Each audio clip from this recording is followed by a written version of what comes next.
Welcome to the Folklore Hearth, where tonight we delve into the enchanting world of Estonian folklore.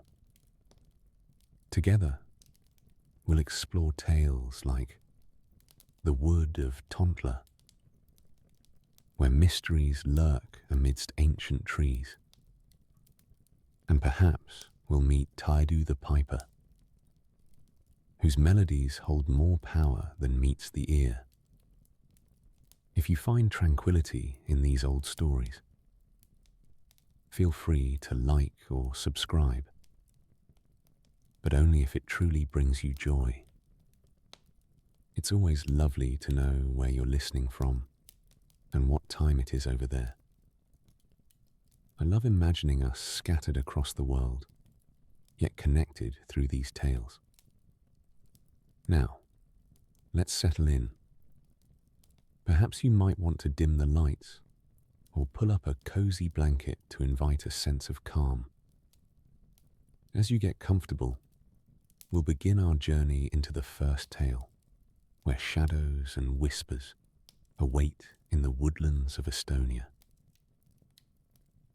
In a quiet village on the edge of a vast forest, there once lived a girl named Elsa, who had lost her mother young and grown up gentle and easily bruised, the way early spring blossoms bruise at the first hard frost. Elsa had the quiet grace of someone who had learned to find joy in small things: the soft patter of rain on a thatched roof, the flicker of lamplight along the wooden beams, the good weight of a woolen blanket on a cold night. But Elsa's days were shadowed by her stepmother, a stern woman with a sharp tongue and a sharper eye. Life beneath her roof was not easy. The chores never ended, and a kind word was as rare as a meadow in the middle of winter.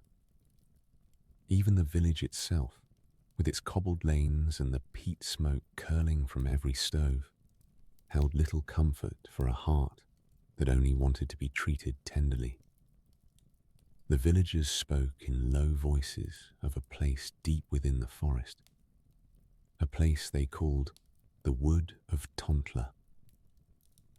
It was said to be enchanted, a strange country where the sunlight fell in long golden shafts through the leaves, where the air carried the sweetness of pine and warm grass, and where the fairy folk danced in moonlit clearings, their laughter like the soft stir of leaves. Stay away, the villagers warned one another, for fear had grown up around those tales like moss around a stone. But to Elsa, the wood was not a thing to dread. It was a small light of hope, a place where, perhaps, the weight she carried might at last be set down. One day, after a scolding that stung like frost, Elsa could bear her stepmother's coldness no longer. She slipped from the dim little cottage and wandered in among the trees, her heart beating with both fear and longing. The forest air was cool on her skin and thick with the smell of moss and dark earth. And all around her, the old trees seemed to lean close, the hidden streams murmuring somewhere beneath the ferns. Her soft-footed path led her deeper, to where daylight thinned into a tender green twilight beneath the boughs. There she found a trail that wound like a ribbon through the trees, a trail that seemed to beckon, to reassure, and at last to bring her weary feet to a clearing where it was always summer. The grass in that glade grew lush and deep green, and overhead the sky was a calm and endless blue, dotted with clouds as soft and white as resting sheep. Here Elsa found company among the gentle fairy folk, a kindly band with bright eyes and laughter like the ringing of far-off bells. They welcomed her with open arms and a warmth as soft as down. She marvelled at the small creatures that gathered around her, winged and shimmering, glowing as though the light came from somewhere inside them.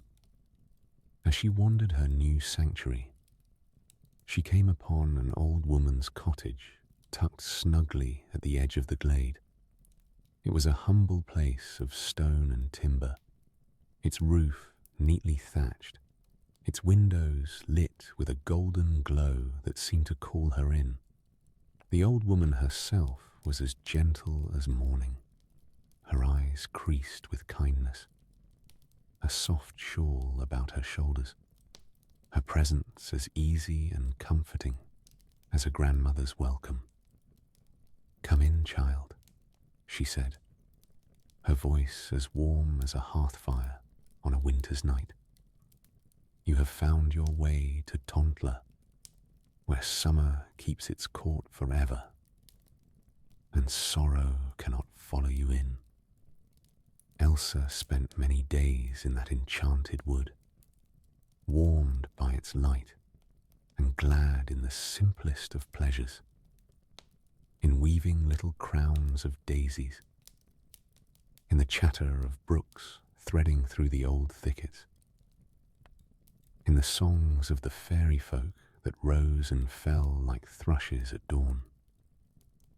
Each day was its own quiet gift, sunlit and unhurried, and slowly it wrapped her in the feeling she had never known before, the feeling of belonging. Life in the Wood of Tontla was a balm to Elsa's heart. The old woman, wise and ageless as the forest around her, taught her the secrets of the wood, how to listen to the rustle of the leaves as though they were old friends speaking, how to take comfort in the play of moonlight and shadow across the forest floor, how to shape her own quiet hopes from the stuff of dreams. Time in Tontla seemed to move to a different measure, slow and easy as a lowland stream. Elsa scarcely marked the passing of one sunrise into the next. So lost was she in the calm of a world that felt boundless and kind. But even the most precious things have their season. And this one, too, breathed its ending on the softest of winds. One moonlit night, as the glade shone silver beneath a full moon, the old woman called Elsa to her side. "Dear child," she said softly, "the wood must fade now, as all such magic must. The fairy folk are leaving, and that is the way of things. But you will not go empty-handed. You will return to your own world carrying good fortune and the memory of kindness." With a tender farewell, Elsa left the wood, her heart both full and light. She walked the path back toward the human world, with the old woman's words held close, a warmth like the first sunlight of morning slanting through a frost-laced window. Back among the familiar houses, Elsa found blessings waiting for her. By some gentle turn of fate wound about her whole journey, good fortune seemed to walk at her side like a faithful friend. The cottage of her childhood had changed, no longer a place of shadow, but a home aglow now with life's small, quiet treasures, a place of refuge and rest. The echo of the fairy folk's laughter and the memory of the old woman's wise smile stayed with Elsa like a low, steady hum in her chest. And she knew that wherever her road might lead in years to come, she would carry the gifts of the Wood of Tontla with her. Love and kindness, it seemed, were the threads that held a life together, unseen and yet lasting, as deep and enduring as the roots of the ancient trees she had left behind. The village, once so daunting in its hurry and its harshness, seemed to hold her more gently now. Her neighbours, who had been little more than distant figures in a life of chores and silence, noticed the change in her, the lightness in her step, the true smile that came easily to her lips, the quiet strength that seemed to rise from somewhere within. It was as if she had come back a little altered, shaped by a place where she had been truly seen and truly cherished. Elsa took to tending a small garden outside her door. Flowers rose from the soil, their petals opening bright against the sky. Vegetables ripened full and good, honest food for the table. Her hands, once used only to hard labour, now worked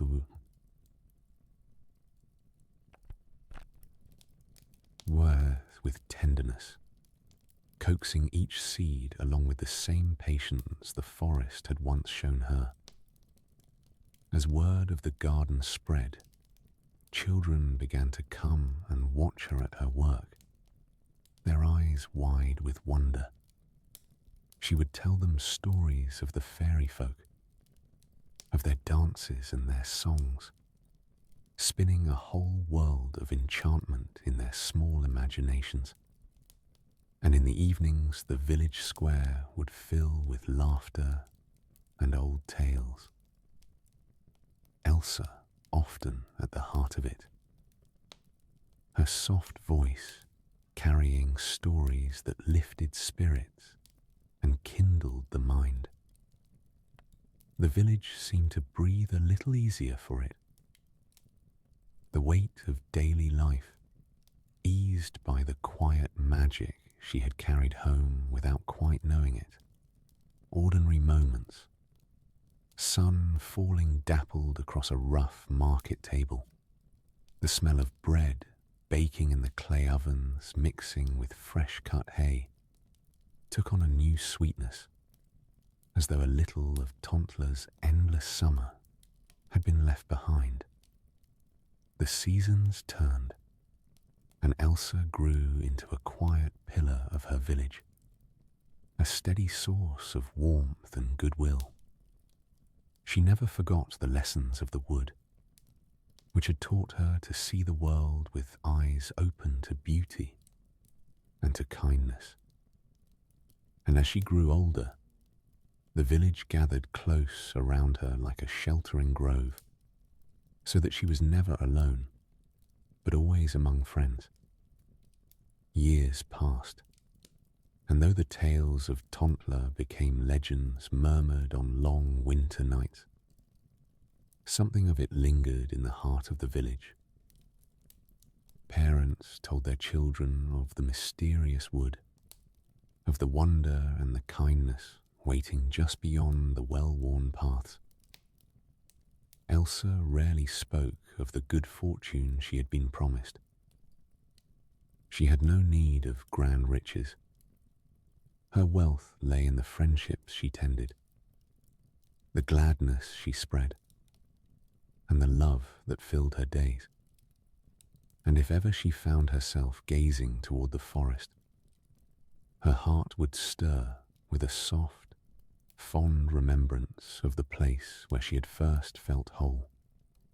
The old woman's blessing had followed her after all, a steady source of peace.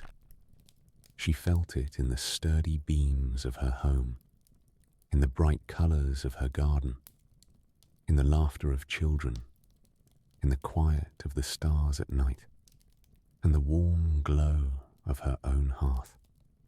One crisp autumn evening, as the leaves turned gold and rust, Elsa sat by her fire with a shawl drawn close about her shoulders.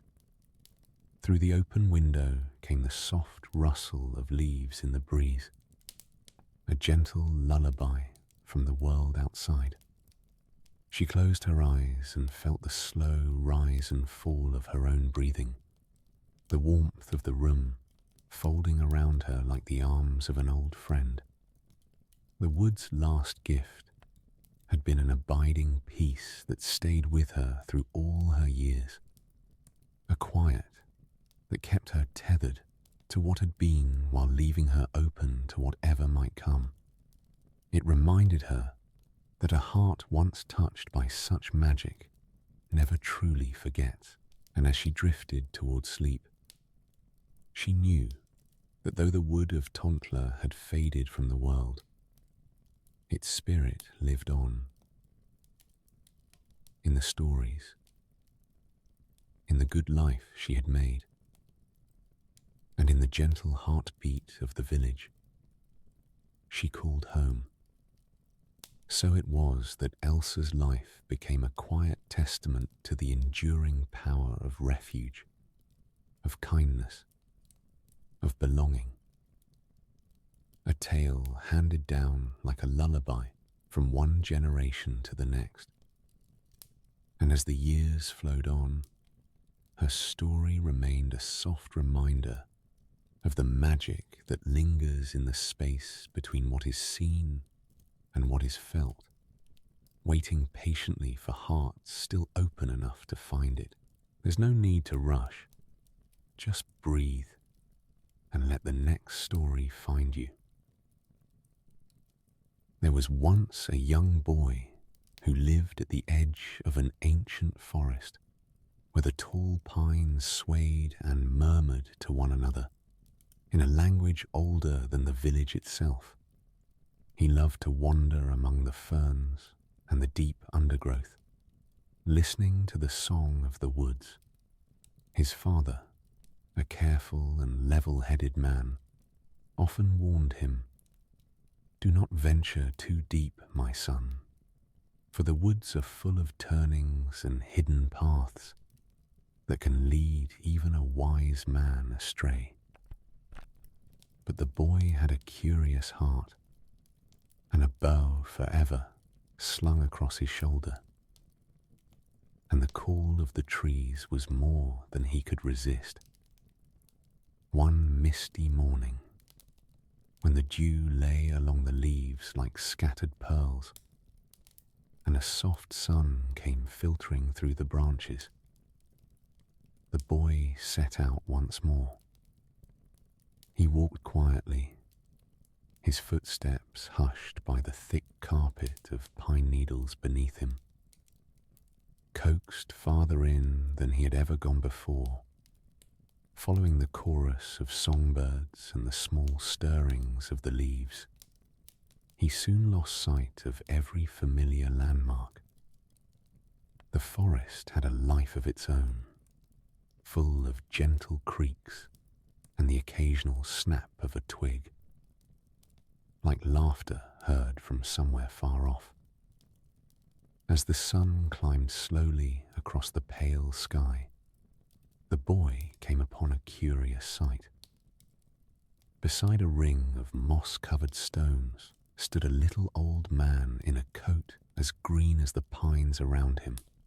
His beard was long and silver, and his eyes glittered with the same secrecy that lingered in the quietest corners of the wood. "Hello, young wanderer," said the old man, his voice smooth as a running stream. will you come with me? I have a fine home where the air is sweet as honey and the nights are full of easy dreams." The boy, charmed by the warmth in the old man's voice and the promise of somewhere new, nodded eagerly. And so, led by the little old man, he went deeper still into the woods. The day wore on under a drowsy haze, sunlight scattering through the leaves overhead. They walked until they reached a small clearing, where a snug cabin stood in a skirt of ivy and wildflowers. Smoke curled lazily from the chimney and thinned into a sky where the first faint stars were beginning to show. Inside, the boy found himself wrapped in warmth and homely comfort, a place that smelled of herbs and old books. A young maiden was there, kind-eyed and quiet in her ways, who seemed to belong to the stillness of the room. She tended the hearth, where a small fire crackled and threw its glow around them like a soft cloak. Time passed gently in the magician's house, quiet and unhurried.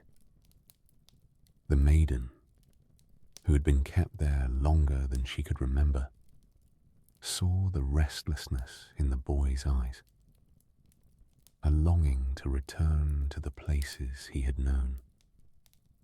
She came to him one evening, her voice barely above a whisper, like a breeze moving through the pines. "Do you not wish to go home?" she asked. The boy nodded, for as welcoming as the cabin was, it was not his own bed he slept in, nor his father's voice he heard at evening.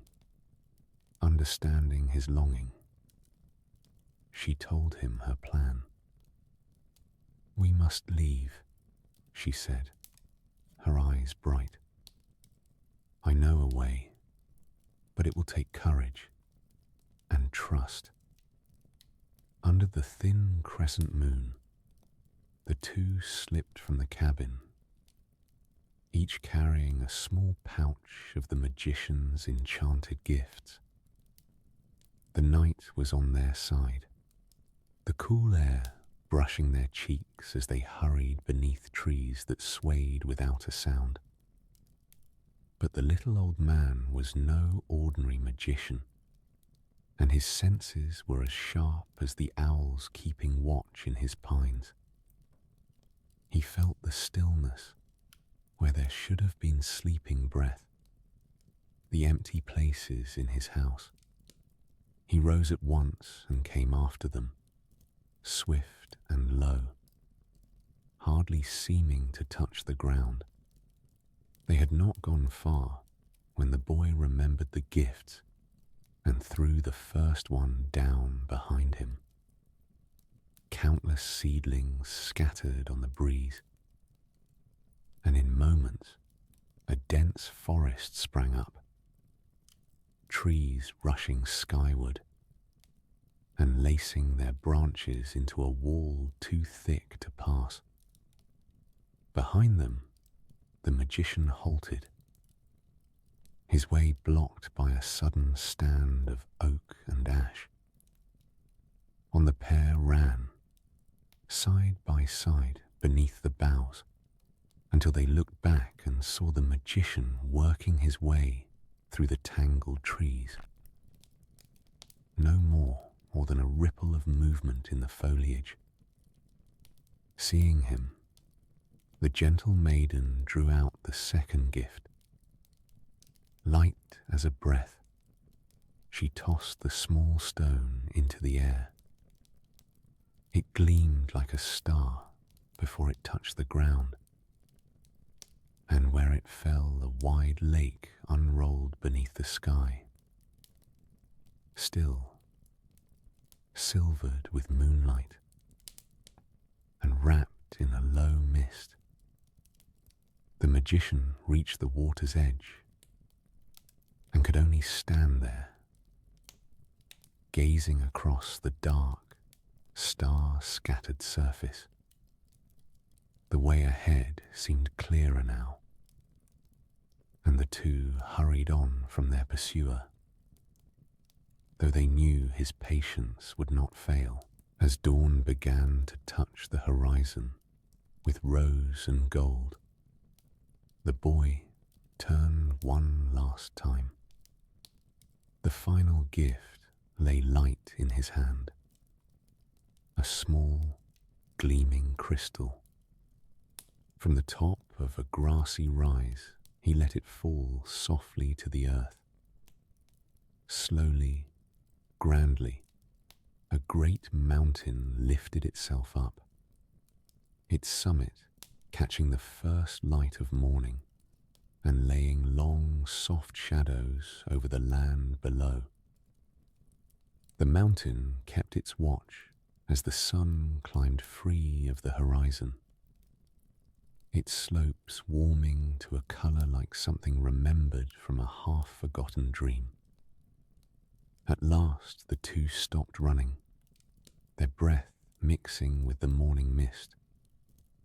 Safe and worn out, they found a hollow where the racing of their hearts could slow and settle. There, in that quiet shelter, the boy and the maiden rested side by side, the new light holding them gently. The day gathered them in, and the fear of the night melted into the peace of waking birds and a world stirring softly awake. In the days that followed, they made their way back to the edge of the ancient forest, where the boy's home stood waiting, its door open in silent welcome. The maiden was greeted warmly, and all who heard the tale admired her kindness and her courage. In time, the two were married, and their home filled with laughter and the steady crackle of the hearth. And as the years passed, the boy, now a man who understood the murmur of the trees, remembered the gifts of the magician fondly, not for their magic, but for the journey they had carried him through, and the love they had helped him find. Safe and content among the familiar rustle of the forest, they lived long and happily beneath a watchful sky. On quiet nights, when the wind moved gently through the pine boughs and the stars looked down on the sleeping world, they would tell their story to a small and eager audience of children, of an old man in green, a night of magic, and the tall trees that had risen to shield them. And it is said that if you listen closely, in the breathing hush beneath the stars, you may still catch the murmur of enchantment in the leaves. Old, soft whispers of love and freedom drifting among the highest boughs, settling over cottages wrapped in sleep, as they settled into their life together. The restless curiosity that had once drawn the boy into the deep of the enchanted forest softened into a quiet wisdom. He often found peace beneath the arching pines, where he and the maiden walked hand in hand, content in the gentle sway of the branches above. The seasons turned in their easy round. Spring spread soft carpets of violets. Summer drew the world into full deep green. Autumn laid down a quilt of golden leaves, and winter brought its hush of snow. Each in turn watched by the couple who had come to know the forest as kin. They learned to notice the small things, a feather lifting on the breeze, sunlight catching like spun gold on frost-touched ferns, the countless creatures busy at their patient work. Under their care, their home became a haven, where friends and animals alike found warmth and refuge. The fire in the hearth was never let to die. Its soft light reached into every corner of every room. Neighbors came bearing tales of their own, and laughter filled the spaces between the stories, mingling with the snap of burning wood and the smell of fresh bread. Time, like the young trees that had once sprung from the boy's gift, grew steadily upward.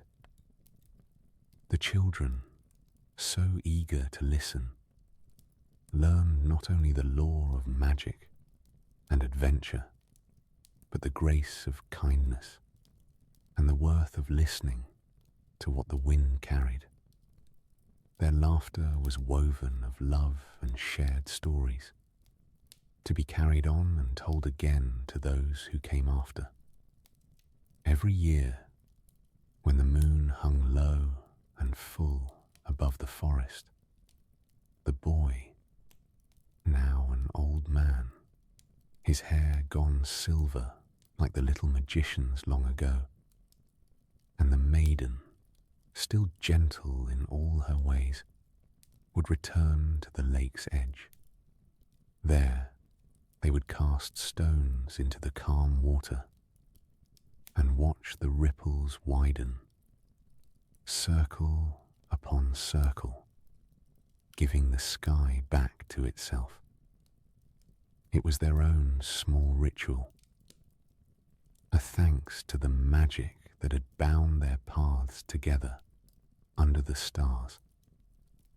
And so the quiet passing of days into years wrote their lives softly into the world, leaving memories bright as the threads of light that slipped between the branches of the old, familiar forest. The forest kept its steady watch over their story, its rustling leaves singing softly of the past, of laughter and perseverance, of the magic found not only in spells, but in a life built together. In that gentle ending, life went on, an unhurried journey of small discoveries and quiet joy, keeping pace with the slow rhythm of the woods. And so their story lived on in the soft rustle of the leaves, the low hum of shared laughter, and the steady hope handed from one generation to the next, under the stars that had watched over them night after night. Settle in a little more and let the next story carry you somewhere peaceful. There was once a boy named Tiidu who lived on the shores of Estonia, where the pines came down to meet the grey waves of the Baltic. Tiidu was born into humble surroundings, in a small village where the thatched roofs leaned close together like old friends beneath the overhanging branches. His life was simple and not without hardship, for his family, try as they might, often struggled to make ends meet. Yet Tiidu was not a boy to sit and sulk. He had a heart full of music and the soul of a dreamer. One day, wandering along the shore while the seabirds wheeled and called above the salt air, he came upon an old weathered bagpipe lying among the driftwood and the smooth grey pebbles. He dusted it off, curious, and carried it home, his mind already turning over everything such a thing might do. Tiidu spent many an evening by the lamplight, its warm glow throwing soft shadows on the walls, learning to coax melodies from the stubborn bag and pipes. As days turned to weeks, the village began to notice the tunes drifting on the breeze, drawing neighbours from their homes to listen. Before long, the boy of humble beginnings had become Tiidu the Piper, and his music had woven itself into the ordinary hours of village life. As his skill grew, so did his longing for adventure, for he was a restless spirit. The familiar lanes winding through the fields called to him less and less, while the unknown roads beyond the horizon called more. And so, one evening, beneath a sky washed in purple and gold, Tiidu made up his mind to trade the comforts of his village for the promise of the wider world. With his bagpipe tucked under his arm, he set off one clear morning, when dew still lay scattered across the grass. He travelled far and wide, through busy towns and quiet hamlets, over wooded hills, and across rivers where the water ran bright as silver. Everywhere he went, his music opened doors and warmed hearts. In crowded marketplaces, he stood among the stalls and their bright wares, holding passers-by with tunes of far places and half-forgotten times. In the shelter of snug taverns, he played beside the fire, the crackle of the logs keeping time, a merry counterpoint to the stories traded by travellers from near and far. But as the seasons turned, Tiidu began to feel a stirring for something more. He found himself gazing often at the sea, watching the sun sink into it, and the evening sky shift from one colour to the next. It was during one of these long looks, standing at the harbour's edge, that he resolved to sail beyond the lands he knew, to find what lay across the water. The voyage began under fair skies. The great ship's sails, billowing like clouds, brought down to earth, carrying him out across water that stretched wide and glittering to every horizon. For many days the sea was kind, and Tiidu played his pipes at the prow, while the waves rolled easily by beneath him. But the sea is a changeable friend. One soft grey evening, the wind rose and a slow storm came up over the water. No sudden terror in it, only a deep and steady rocking, the waves lifting the ship high and setting it gently down, again and again, until at last the old timbers loosened and gave way. Tiidu held fast to his bagpipe and to a broad plank of the deck, and the sea, almost tenderly, gathered him up and bore him away through the long, dark hours, rocking him as a cradle rocks a child, when he woke, it was to the hush of morning and the soft lapping of water against pale sand. The storm had passed as though it had never been, and Tiidu lay upon the shore of an island he had never seen, his bagpipe safe beside him. He rested a while in the warm light, then rose to see what manner of place had taken him in. It was an enchanted island, quiet and green, where the trees hung heavy with strange sweet fruit, and the birds sang tunes he half seemed to remember. As he wandered its gentle hills, he came upon a small hut, and before it an old man seated in the sun, his beard long and white, his eyes bright with a kindly and ancient knowing. "I have been waiting for you, Piper," the old man said, his voice as calm and even as the tide. He welcomed Tiidu to his fire and broke bread with him, and that bread was the sweetest Tiidu had ever tasted. Then the old man pressed into his hands a measure of golden barley, touched with an old and gentle magic. However much of it was ground and baked into loaves, the store would never run dry, and no one who ate of that bread would go hungry again. Tiidu stayed on the island many quiet days, learning what the old man had to teach and playing his pipes beneath the wide and peaceful sky. And when at last it was time to go, the old man saw him aboard a passing ship, and Tiidu carried the magic barley with him, wrapped close and safe, as he sailed on toward shores still unknown.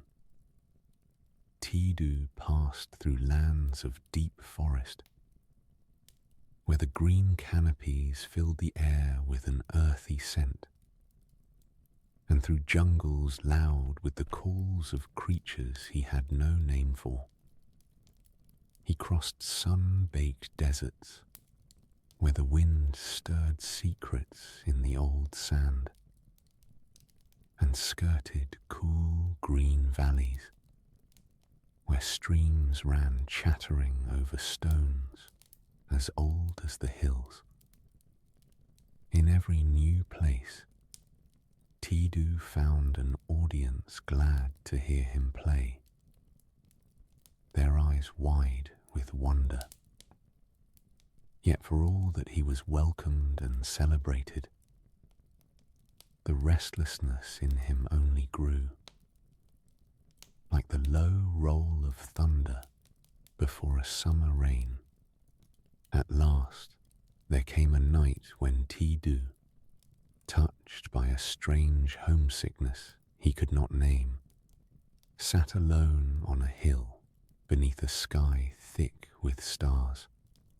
The night was deep, the kind that seems to hold the whole earth still, and the stars lay scattered overhead like grains of light.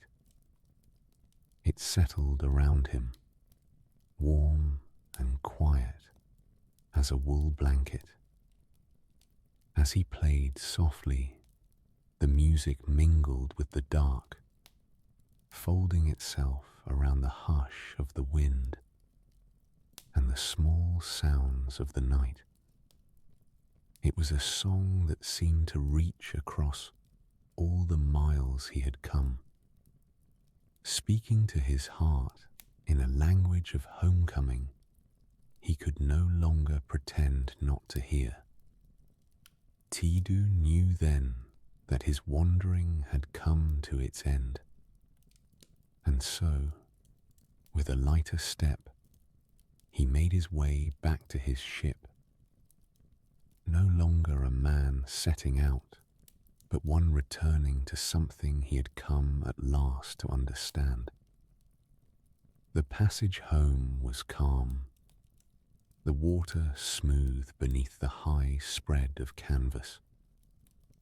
Tiidu spent long hours at the prow, leaning into the wind, the smell of the sea mingling with the scents of all the lands he was leaving behind. The old man's barley wrapped safe at his side. When the shores of Estonia rose before him again, it was in that hour between dreaming and waking, when the sun stretches its first gold across the horizon and the whole land seems bathed in light. Tiidu stepped ashore, his heart full at the familiar sights and sounds of home. Walking through the village, he was met with warm greetings, each face a story of its own. His bagpipe filled the air once more with music, and in those notes the people heard his journeys, the trials, the wonders, the wisdom he had gathered and finally understood. And so Tiidu, once a restless boy by the shore, found his peace in the familiar melodies that marked out the days in quiet harmony. His travels had taught him a great deal, but it was the music he had carried all along that held the deepest meaning of all. In time, evening came, leaving the sky tinged with the soft colours of dusk. As the first stars pricked out overhead, Tiidu sat by his doorway, the sound of the sea a low serenade behind him, mingling with the warmth of the hearth and the scent of peat smoke curling up into the dark. Content in knowing where he belonged, he played his pipes, the notes lingering on the night air. The grass was cool beneath Tiidu's feet, each blade stirring faintly as he crossed the familiar paths toward home. The air carried the scent of pine and the far-off salt of the sea, a blend of smells that told of things older than the very stones underfoot. As he walked, the village woke slowly to the early songs of birds hidden in the trees, their calls spilling out like a cheerful stream. It was as though the land itself knew him again, glad of his return through the same woods that had watched him leave so many seasons before. Reaching his childhood home, Tiidu paused at the gate. The thatched roof was just as he remembered it, a patchwork of memory made into a place. The garden, where he had spent whole afternoons dreaming up adventures from atop the old stone wall, was in bloom with wildflowers, their small faces nodding in the breeze. Inside, the welcoming smells of bread and herbs drifted out to meet him. Bread, baked now from the old man's magic barley, so that his family's table would never again stand bare. With each step, he was folded back into the comforting familiarity of the rough wooden walls that had stood through so many winters. His family greeted him with open arms and shining eyes, their faces bright with tearful smiles, settled by the hearth that evening. The warmth of the fire cast a gentle glow, painting the room in gold and amber. The crackle of the logs ran beneath the laughter and the stories, tales of his travels, folding in among the steady news of village life that had gone on without him. It was a room full of warmth and belonging, and he sat wrapped in the middle of it. His bagpipe rested nearby, quiet for now, yet holding the promise of more journeys, even if only through the tunes in his keeping. As the evening deepened, he lifted the pipes, their familiar weight a bridge between the past and the present. The first soft notes rose to fill the room, turning slowly in the flicker of the firelight. The music was gentle and unhurried, like a stream slipping over moss-covered stones. Each note seemed to sketch a picture of his travels while praising all the same the plain sweetness of a hearth and home, where laughter ran through the heart's most cherished stories. Beyond the open window, night came down softly. The stars set out like waymarks across the wide pool of the sky. Their faint light seemed to answer the notes flowing from Tiidu's pipes, and the melodies drifted out on the night breeze, gentle as a passing dream. As he played, a deep calm settled over Tiidu, an awareness of how his music could reach across time and distance. This gift, nurtured on quiet evenings by a flickering lamp, had let him dance with the unknown and wander lands that filled his heart with stories. And slowly, as night eased toward dawn, Tiidu found the peace he had so long sought. His heart, once restless for distant horizons, now rested in the steady rhythm of home, where the music flowed as easily as his own breath, a journey that went on quietly within him. And so, Tiidu's story came full circle, from the shore where the waves had carried his dreams outward, to the hearth where his melodies had brought his heart to rest. The music that had once wakened his longing for adventure now sang softly of the greatest journey of all, the long way home to oneself, to the place where the heart settles into quiet contentment, held in the familiar comfort of home. And so one story ends, and another begins. Let yourself sink a little deeper.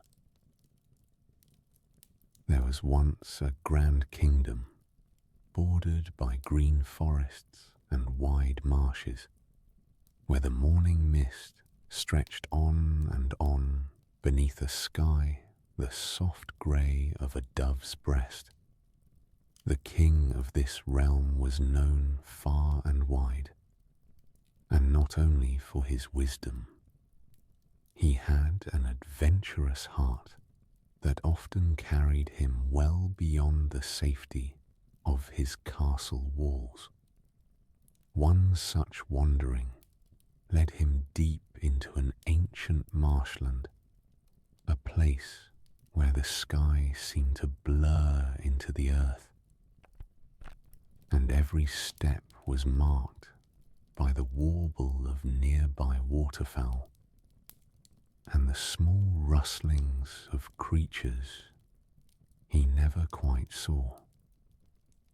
Full of wonder, the king pressed farther in, a curious guest among the reed beds and the still black pools. He watched dragonflies skim the water, their wings catching the last of the light as though dusted with something bright. But as the afternoon softened into gold, he understood that he had strayed far from the trodden paths his men would know. The shadows drew long, curling around him like smoke, and a cool dampness settled into the air. He tried to retrace his steps, but the marsh seemed to change shape behind him, each turn folding into the last so that no landmark held. The king paused beneath a weathered bough. The scent of wet earth rose to meet him, and tiny ripples spread across a hidden pond, stirred by the smallest breath of wind. Just as the weight of being truly lost began to press upon him, a figure came through the mist. The stranger seemed almost a part of the marsh itself, moving with the ease of slow water robed in the same dim colour as the standing pools. "Great King," the stranger said, in a voice as deep as the ground underfoot, "you walk far from your own roads. Your people wait for your return, but I see that your heart wants a guide." The king, though startled, gave a nod. In his hurry to be free of that place, he accepted the help the stranger offered. "Take me home," he said, his words seeming to drift away over the reeds. "Whatever you ask in return, I will grant, if it lies within my power." The stranger smiled, and the reeds trembled faintly at it. "Then I ask only for that which is not yet promised, that which will be waiting for you when the sun next rises." Certain that nothing unknown awaited him at home, the king agreed. The stranger raised a hand. The mist drew back like a curtain, and a clear path opened toward the edge of the marsh, where his people stood watching the horizon for him. Only when he returned did the king learn of the birth of his son, a soft, sleepy child cradled in the queen's arms, his first cries already given over to slumber. Understanding came over the king slowly, the way cold comes off water at evening. He had promised his firstborn son. The seasons turned, and the young prince grew into a boy with eyes as wide and open as the sky. He was loved by everyone who knew him, for there was a gentleness in him, and the same longing to understand and to wonder that had always lived in his father. Yet a shadow followed a little way behind him, the memory of a bargain made in the heart of the marsh, a debt still unpaid. On the day when the matter could be put off no longer, the young prince was told of the agreement and of the far-off kingdom to which he was bound. With sorrow and quiet resolve together, he accepted what was asked of him, ready to travel wherever he was called.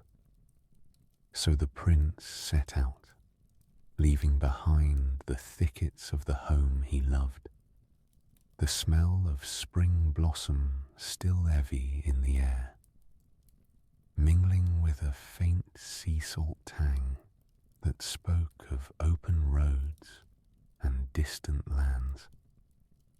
He journeyed through valleys hung with pale morning mist, and through meadows where wildflowers opened under the dew. Sunlit days gave way to star-strewn nights, until at last he came to the border of the stranger's hidden kingdom, where the trees bent together into an archway fragrant with unseen blooms. Beyond that thicket stood a castle of the kind found only in old tales, its towers climbing toward the sky, wound about with ivy that stirred in the wind like loose velvet. It was a place both marvelous and strange, and the prince's heart lifted at the thought that each turning might hold some secret not yet shown. There he stood once more before the stranger, whom the passing years had left unchanged, still and serene as ever. The stranger set him tasks that seemed impossible, tasks meant to try not only his strength, but his patience and his wit. Yet in that castle of wonders, the prince found a friend, the stranger's daughter. She was as gentle as moonlight on still water, and her thinking was clear and quick as a bright winter dawn. She moved softly, most often within the warm circle of the lamplight, and her laughter had a lightness that seemed to travel on the air. Together they took up the tasks, and the tasks unfolded across the seasons. The first was to empty a vast lake with a single thimble, and night after night the prince returned to that hopeless labour. The hours stretched on beneath 1,000 slow wheeling stars, but the daughter was always at his side with her clever counsel, and it seemed at last that time itself bent to their patience, the waters drawing down as gently as if the moon had called them away. When that was done, the stranger set another task, to raise a bridge of silk across the wide sea that lapped the borders of the place. Again, it was the daughter who leaned close and offered her quiet wisdom, and together they drew the span out of fine thread and pale twilight, stretching it across the water light as gossamer touched by the dawn. With each task, the bond between the prince and the daughter grew, their laughter mixing with the songs of the morning larks, while petals turned in slow spirals around them, and the days passed over them like something patient and kind. Their last task was a task of changing shape, a test of all they had learned. The way forward was a flight made of magic, a passage through sky and country, slipping into the forms of other creatures to pass beyond the stranger's watchful eyes. The prince and the daughter took to the air as swans gliding above bright lakes, then slid as fish through clear streams, and at the last fell together as two drops of rain into the arms of their forested homeland. The stranger, old keeper of the marsh, let them go, a faint smile at his lips, not because he had been outdone, but because the bargain had come round to something he could be glad of, and the promise was fulfilled. Love and freedom, after all, move much like the wind over the reeds, not easily held, and woven into the world all the same. So the prince returned to his own kingdom with the daughter beside him, welcomed by a land rich with the smell of homecoming, of pine and open sea, and the soft blue of evening settling over distant hills. Their marriage was kept beneath a quiet watch of stars, with lanterns swaying in the lilac dark. In the years that followed, the two became keepers of a long, unhurried peace, as quiet as the marsh mist that had first set everything in motion. They ruled not by force, but by grace, grateful for the life they shared, and for the love that had grown out of an old, half-forgotten promise. And so the days ahead were filled with the low murmur of peace and small joys. A tale folded gently into the cloth of dreams, carried out the nightingale, hushed by the long lullaby of reeds bending in the summer's sigh.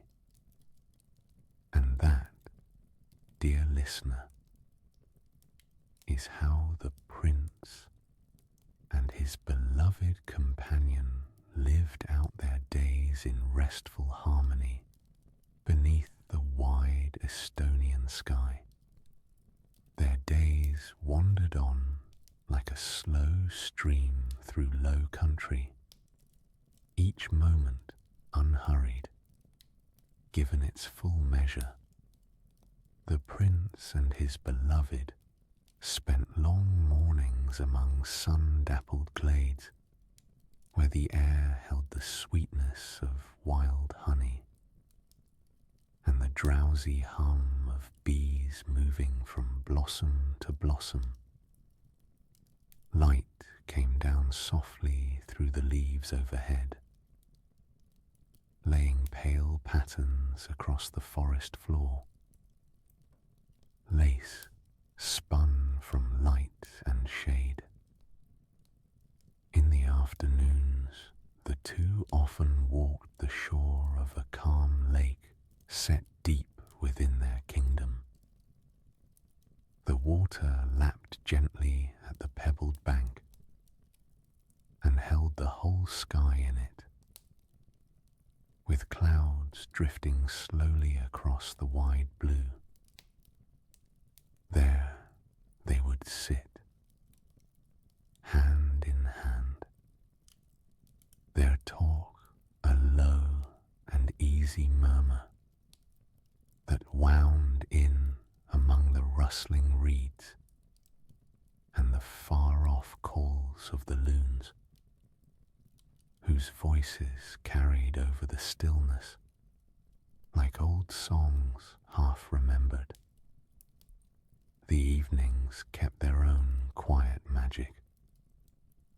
As the sun slipped beneath the edge of the world and left the sky in strokes of amber and rose, dusk came in without haste,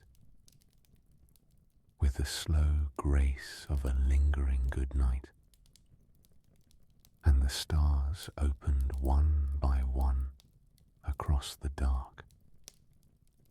The couple would make their way home, the path lit by the wavering trail of fireflies through the gathering blue. The halls of the castle, once unknown and full of mystery, were warm now and full of laughter, the sound of it carrying up into the high ceilings as they traded the small stories of the day. The servants, who had grown fond of the prince and his bride, went about their work like the steady current of a river, tending each hour with quiet care, so that peace held in the place not by any order given, but by the goodwill shared among them all. Festivals were kept with real gladness, each one a chance for the kingdom to gather. Fires were lit, their warmth pushing back the evening chill, while musicians played tunes both old and new, drawing every listener in toward the heart of a slow and easy dance. The food, made with care, filled the air with rich and comforting smells. Roasted nuts, spiced breads, and preserved fruit, each mouthful a reminder of the land's plenty. But perhaps the most peaceful hours of all came at earliest dawn, when the world stood still except for the first waking birds. The prince and his beloved would rise together and walk out into the castle garden, a place that seemed to breathe with colour in the new light. They would sit among the roses and the lavender, the dew still on the petals, and speak of dreams, their own and those of their people, dreams given quietly to the morning breeze to carry where it would. And it was in such moments of deep contentment, when the whole world seemed to hold its breath, that the prince and his beloved understood their story to be more than the keeping of a promise. It was a journey still unfolding, as gentle and ever-changing as the marsh that had first turned the wheel of their fate. There, in their kingdom of peace, beneath the wide Estonian sky, they lived on, quieted by the slow rhythm of the world itself, a harmony born of love, of freedom, and of unwavering gratitude. And with that, I'll say good night. Sleep deeply, and I'll be here when you return.